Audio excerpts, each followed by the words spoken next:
তো গাইস, আজ থেকে হয়তো আমরা ভিডিও আপলোড করতে পারবো না, কারণ হ্যাঁ গাইস, তোমরা ঠিকই শুনেছো, আজ থেকে আমরা ভিডিও আপলোড করতে পারবো না। আমাদের ভিডিওয় কোনো ভিউ নেই, কমেন্ট নেই, কি করে আপলোড করবো গাইস?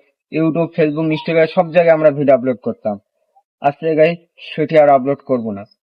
কারণ হচ্ছে গাইস, ভিডিও ভিউ নেই এক নম্বর কথা, 2 নম্বর কথা, একবার একে পাচ্ছি না, ওকে পাচ্ছি না, ওকে পাচ্ছি ওকে পাচ্ছি না, সবাই কাজের মধ্যে ব্যস্ত, কাজের ভিতরে সব ভিডিও টিডিও হয় না গাইস। তো গাইস, বিশাল মনটা খারাপ ছিল, আছে অবশ্যই। তো গাইস, বিশাল ইচ্ছা ছিল আমাদের যে আমরা ভিডিও বানাবো, বড় ইউটিউবার হব। ওসব টাকা টাকা শখ গাইস আমাদের নেই যে ভিডিও বানিয়ে টাকা ইনকাম করবো, কিন্তু ভাইরাল হওয়ার শখটা গাইস ছিল। কিন্তু আজ থেকে স্বপ্নটাও ভেঙে দিলাম। তো এই বিষয়ে আমি আর কিছু কথা বলতে চাচ্ছি না।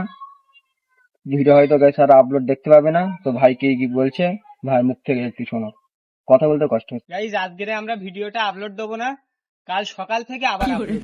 এই চল ভিডিও বানাতে হবে, গাইস ভিডিও দেখার জন্য বসে দে। গাইস একটা করে কমেন্ট করে দাও। এই চল ভিডিও বানাবো। হ্যাঁ গাইস, কেমন আছেন?